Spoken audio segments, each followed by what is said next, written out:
السلام عليكم ورحمة الله وبركاته. عاملين ايه يا باشمهندسين؟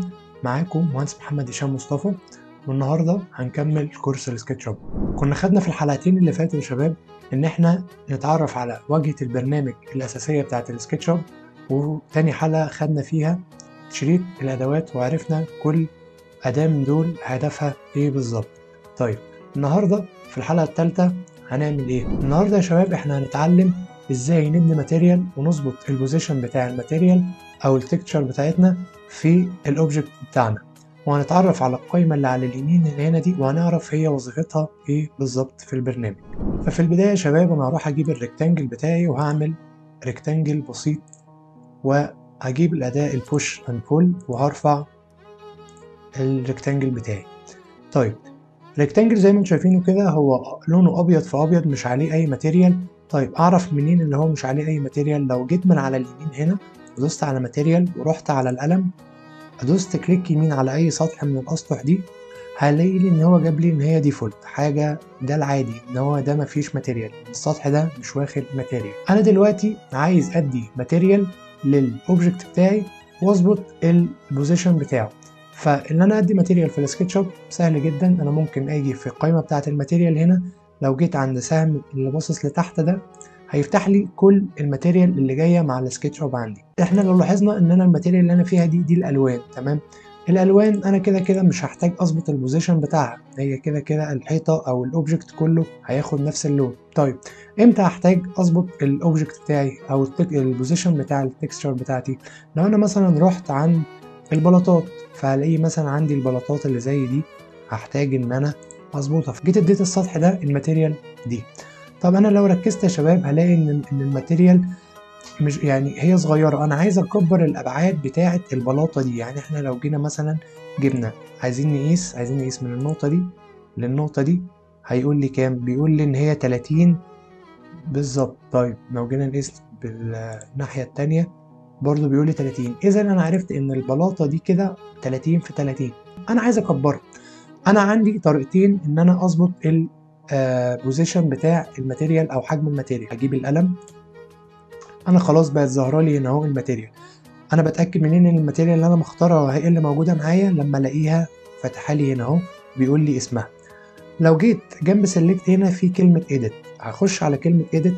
من خلال ايديت دي يا شباب انا بقدر ان انا اظبط الماتيريال بتاعتي، اقدر اظبط لونها، اقدر اظبط الابعاد بتاعتها. فمثلا لو احنا جينا هنا هنلاقي الباليتة بتاعت الالوان، انا ممكن احركها زي ما انا عايز واجيب اللون اللي انا عايزه، واقدر افتح واغمق في اللون ده. فانا مثلا جيت هنا اهو مسكت البار ده ونزلته لتحت هلاقي الماتيريال بتاعتي بتغمق، ولو جيت طلعته لفوق هلاقي الماتيريال بتاعتي بتفتح. طيب انا دلوقتي عايز اظبط الابعاد بتاعه الماتيريال بتاعتي، فعندي هنا اهو يا شباب المقاس بتاعه البلاطه. طيب انا لو جيت مثلا جيت هنا وقلت 0.60 لقيتها زي ما انتم شايفين يا شباب الماتيريال اتحركت، ودوست انتر قال لي خلاص ان البلاطه دي 60 في 60. لو جينا جنب المكان اللي انا بدخل فيه ابعاد البلاطه بتاعتي هلاقي ان الطول والعرض هو هنا اهو، طالما ده كده معمول لوك مش مفتوح، يعني هو كده معمول له لوك كده مفتوح. طيب ده عباره عن ايه يا شباب؟ انا لما بدخل قيمه هنا هو بيروح بيظبط القيمه التانيه معاها بينسبها لها. ده لو انا عامل الجزء اللي هنا بلوك. لو انا عامل له ان هو يبقى مفتوح اوبن، لو عملت كده وجيت غيرت دي مثلا خليتها متر، تمام، ودوست انتر هنلاقي ان تحت فضل 60 وفوق هو اللي اتحول متر. لو جينا هنا في القائمه الثالثه اللي تحت دي الاوباسيتي، دي اللي بظبط بيها زي ما نقول درجه الشفافيه بتاعه الماتيريال بتاعتي. فكل ما بنودي البار ناحيه الشمال او اللون الابيض كل ما الشفافيه بتزيد، وبشوف ايه اللي ورا او ايه اللي جوه الاوبجكت بتاعي. طيب لو وديتها ناحيه اليمين ناحيه اللون بتاعها هنلاقي ان اللون بتاعي بيبقى الشفافيه بتختفي ومبقاش فيه شفافه، الماتيريال بتاعتي ما تبقاش شفافه. زي ما انتم شايفين يا شباب انا الماتيريال بتاعتي، يعني لو قلنا ان البلاطه دي اهي موجوده هنا في نص بلاطه ومن فوق برضو في نص بلاطه، انا مش عايز المنظر ده. طيب انا اعمل ايه؟ ببساطه هعمل كليك شمال على السطح اللي انا عليه الماتيريال بتاعتي وهدوس بعد كده كليك يمين. لو نزلت يا شباب هلاقي عندي التكتشر، هنلاقي بعد ما نفتح تكتشر عندي البوزيشن. البوزيشن ده يا شباب بقدر منه ان انا احرك الماتيريال بتاعتي واكبرها واصغرها زي ما انا عايز.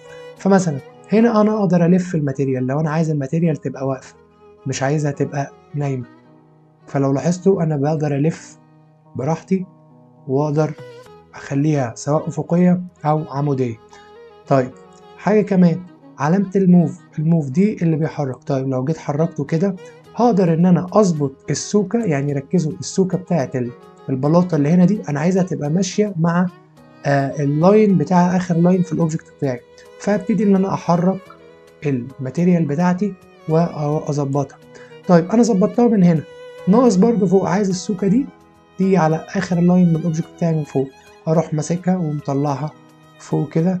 يبقى انا كده ظبطت الماتيريال بتاعتي وادوس بره كليك، وانا كده ايه ظبطتها. يبقى البلاطات ماشيه مظبوطه مع السوكه اللي هنا والسوكه اللي هنا في الاوبجكت بتاعي. طب يا شباب بعد ما عرفنا ازاي ان احنا نظبط الماتيريال او التكتشر عندي في الاوبجكت، ونفس الكلام ده بيتطبق على اي ماتيريال في البرنامج، هنبدا عندي بالقائمه اللي على اليمين دي يا شباب. وهنبداها باول حاجه في القائمه عندي من فوق وهي انفو. انفو يا شباب دي وظيفتها ايه؟ اول حاجه لو جيت مثلا عملت انا عندي ده كده، عملت عليه سيلكت كله وهعمل ميك جروب. تمام. لما هعمل له سيلكت ظهر لي عندي في القائمه دي. من خلال القائمه دي انا بقدر اعرف الاوبجكت ده الخصائص بتاعته ايه. يعني بيقول لي الفوليوم بتاعه، الحجم بتاعه 102 متر مكعب. بقدر اعرف ان انا اقدر اعمل له هايد. لو عملت على الهين هنا على علامه العين اقدر اعمل له هايد، واقدر ارجعه من ان انا اروح عند قائمه edit وعند الان هايد زي ما اتعلمنا، وهدوس اول فهيرجع تاني عادي جدا. علامة القفل دي يا شباب انا كده بقفله، ان انا ما اقدرش اتحكم او اقدرش ان انا اغير فيه اي حاجة، ما اقدرش احركه حتى من مكانه. فمثلا لو رحت الموف وجيت عنده عايز احركه مش هيتحرك معايا. لو جيت عند البوش اند بول مش هقدر اعمل فيه اي حاجة، مش هقدر اعمل فيه اي تعديل خالص طول ما انا عامل له، طول ما انا ضاغط ان هو علامة القفل. تاني حاجة عندي وهي الماتيريال، واللي احنا خلاص شرحناها قبل كده في دروس، ان الماتيريال دي عبارة ان انا هنا عندي الماتيريال وبقى عندي المكتبة كلها بتاعة السكتش اب، وبقدر استخدمها عادي جدا، وبقدر اعمل لها edit من قائمة edit اللي هنا واظبط الابعاد بتاعتها. طيب نيجي لتالت حاجة عندنا وهي الكومبوننت. الكومبوننت ده يا شباب فيها حاجات كتير هتساعدني وهتفيدني. فمثلا عندي هنا اول ما نفتح الكومبوننت هنلاقي ان انا عندي مثلا بلوك زي السرير ده السرير ده الكومبوننت ده سكتش اب حاطه للناس اللي بتشتغل عشان تقدر يساعدها في البرزنتيشن شويه، يبقى يقدر متخيل مساحه الفراغ ده هيبقى عامل ازاي او قد ايه. من الحاجات يا شباب الظريفه جدا ان هو عامل لي زي ما نقول جريد في الكومبوننت ده، اقدر ان انا اتحكم فيها براحتي. فمثلا لو جيت دوست اس اللي هو اختصار سكيل وجيت كبرت زي ما انا عايز، هلاقي لي ان التابلتات بتاخد نفس الشكل لما بكبر في اي اتجاه او اي حاجه. يعني مثلا جيت كبرت كده عادي هلاقي التابلتات لسه محافظه على المقاس بتاعها اللي انا عايزه. لو جيت كبرت من الناحيه التانية برضو بتفضل محافظه على النسبه بتاعتها. طبعا يا شباب اقدر ان انا اديها ماتيريال زيها زي اي اوبجكت عندي، اروح للماتيريال واختار الماتيريال اللي انا عايزها واديها لها. رابع حاجه عندنا وهي الستايلز دي يا شباب دي ده حاجه على حسب كل واحد فينا. فمثلا سكتش اب، برنامج سكتش اب عامل حاجه جميله ان انا اقدر اختار الستايل اللي انا عايزه في الشغل. فانا لو اخترت الستايل ده هلاقي ان هو حولني زي ما نكون سكتش، انا قاعد بعمل سكتش الخطوط والبتاع بقت عامله زي السكتش كاني معايا قلم رصاص وعامل سكتش.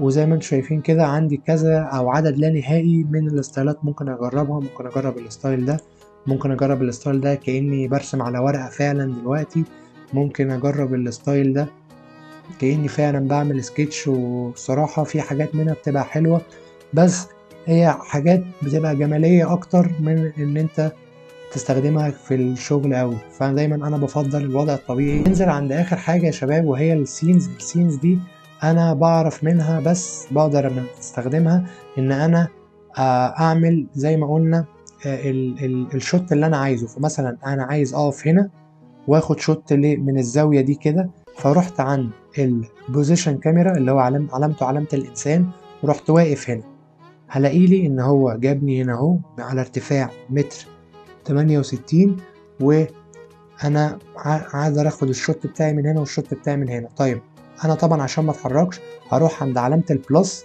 وهدوس عندها. اول ما اقف عليها بيقول لي اد سين، فهدوس اد سين هنلاقي ان هو خلاص عمل لي سين 1 هي اللي عندي دي. في شوية اوامر او شوية اختصارات يا شباب او حاجات هتفيدكم وانتوا شغالين لازم تكونوا عارفينها كويس وتتدربوا عليها. انا دلوقتي عايز اعمل للجروب ده للشكل ده كله عايزه يبقى حاجة واحدة، مش عايز يعني احنا لو جينا عملنا سيلكشن هنا هتلاقي عمل لي سيلكشن على السطح ده بس. انا عايز كله يبقى حاجة واحدة. فانا عندي طريقة من الاتنين في اللي انا اعمل سيلكشن، اللي انا اجي اروح اعمل كده مربع كبير حوالين الاوبجكت بتاعي واروح هينور كله ويتعمل له سيلكشن واعمل ميك جروب. دي اول طريقة. طيب في طريقة تانية، لو انا طبعا مش هعرف ان انا اعمل جزء كبير قوي كده لان انا ساعتها ممكن اكون شغال في مشروع وانا مش عايز اعمل حاجات عليها سيلكت، فممكن ان انا اجي مثلا اعمل سيلكت للسطح ده بكليك شمال وبكليك يمين هتفتح لي القايمة دي. طيب ايه القايمة دي؟ القايمة دي اقدر اعمل منها هايد، فاقدر ادوس عليها هايد من هنا فيعمل لي هايد للسطح ده. عظيم. طيب لو جيت عندي بعد هايد عندي حاجة اسمها سيلكت. طيب سيلكت ده بيعمل ايه؟ لو دوسنا على وقفنا على سيلكت هيفتح لي قايمة تانية. القايمة التانية دي يا شباب اول حاجة فيها هيختار لي الحواف بتاعة السطح بتاعي والسطح بتاعي، فهنجرب كده وندوس. زي ما انتم شايفين يا شباب اختار لي السطح اللي انا واقف عليه وعمل لي الحواف بتاعة السطح بتاعي بقت معايا. اقدر ان انا اتحكم فيها واقدر ان انا اخد منها كوبي، اقدر ان انا اعمل لها موف، اقدر ان انا اعمل منها كذا حاجة. طيب لو جينا كده ودوسنا كليك يمين تاني حاجة في سيلكت هيختار الكونكتد فيسز، يعني كل الاوجه اللي متصلة ببعض هيختارها معايا.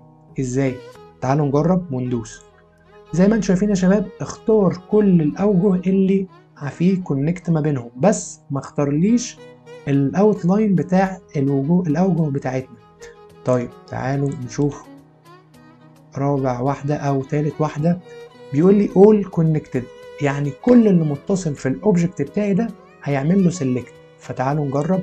زي ما انتم شايفين عمل لي سيلكت على الاوبجكت كله بالاوتلاين بتاعته بكل حاجة، فاقدر من ساعتها ان انا ادوس كليك يمين واعمل ميك جروب واتصرف عادي جدا. طيب نرجع تاني. لو جينا وقفنا برضو عملنا كليك يمين وقلنا عندي سيلكت. طيب في طريقة بروفيشنال اكتر او قدام اكتر مع الفيديوهات يا شباب ان احنا يبقى ممكن نخلي لكل اوبجكت عندي هو تاج او بيبقى مميز بحاجة معينة. لو انا شغال في مشروع كبير ساعتها ان انت لازم بتقسم شغلك ل زي ما نقول جروبات، كل جروب بيبقى عليه تاج معين. فانا مثلا لو وقفت على الحتة دي وقلت له انا عايز اعمل سيلكت لكل حاجة واخدة نفس التاج ده هيقدر يعمل لي عليها سيلكت. طيب تاني حاجة بيقول لي all with same material، يعني هختار كل الاسطح اللي واخده نفس ماتيريال اللي هي اللون الاحمر. فتعالى مثلا نجرب ونقول له ماشي برضه اختار لي كل الاسطح اللي عندي اللي واخده نفس الماتيريال ده واللي هو انا مديله لونه احمر. تمام. واخر حاجه عندي يا شباب في قائمه سيلكت ان هي انفيرت سيلكشن، هيختار كل حاجه موجوده عندي في الفايل ما عدا السطح اللي انا واقف عليه. ازاي؟ تعالوا نجرب. لو اخترناها زي ما انتم شايفين يا شباب اختار كل حاجه عندي في الفايل ما عدا السطح اللي انا كنت واقف عليه واخترته في الاول. تعالوا دلوقتي لما ندوس كليك يمين برضه هنلاقي عندي كلمه اريا. اريا دي معناها ايه يا شباب؟ المساحه. بعرف منها المساحه بتاعتي. فمثلا لو وقفت عليها يطلع لي 3 حاجات. اقدر اعرف مساحه السلكشن اللي انا واقف عليه ومختاره، اقدر اعرف مساحه التاج بتاعي، او كل الماتيريال اللي موجوده عندي من اللون الاحمر دي اقدر اعرف مساحتها. فمثلا لو جيت عند الاريا اللي انا واقف عليها عايز اعرف بس هي مساحتها كام، اللي هي السلكشن اللي انا واقف عليها اللي انا اعمل لها سلكشن، هيقول لي ان مساحتها 16.45 متر مربع. لو جيت مثلا عند ماتيريال هيختار لي كل الماتيريال اللي باللون الاحمر، فبيقول لي ان هي بقت كام؟ 75.2 متر مربع. نيجي لرابع حاجه عندنا يا شباب وهي الالاين فيو. الالاين فيو دي فايدته ايه؟ ان هو بيجيب لي الاوبجكت بالظبط كانه 2 دي انا واقف قدامه. فمثلا لو دوست الاين فيو زي ما انتم شايفين كده يا شباب، بقى الموضوع عندي بقى 2 دي، الاوبجكت بتاعي بقى 2 دي، عندي اتجاه اكس واتجاه واي، عندي الاين اكسس. طيب الاين اكسس ده بيعمل ايه؟ تعالوا نختاره كده. زي ما انتم شايفين جاب لي الاكس والواي والزد عند البوينت اللي بتقف عندها الاوبجكت بتاعي. عندي هنا يا شباب زوم سيلكشن، هنا بقدر ان انا اعمل زوم للجزء اللي انا عامل له سيلكشن في المشروع بتاعي. فتعالوا نختاره، هلاقي ان هو قرب لي من الاوبجكت بتاعي قوي. ان شاء الله في الحلقات اللي جايه هنعرف ازاي نعمل امبورت لملفات الكاد، ازاي ان انا اعمل ان انا اخرج من برنامج السكتش اب واودي لاي برنامج تاني انا عايزه عشان اعرف ارندر. وان شاء الله في نهايه الكورس هنطبق على الورشه دي ان احنا نعمل حاجه باستخدام برنامج الفي راي او برنامج دي 5 ريندر او برنامج لوب. ده اللي كان عندنا النهارده يا شباب، اتمنى الفيديو يكون عجبكم. لو عجبكم الفيديو ما تنساش تعمل لايك وسبسكرايب، لان الحاجات دي بتشجعني جدا وبتشجعني ان انا استمر اكتر واكتر. شكرا.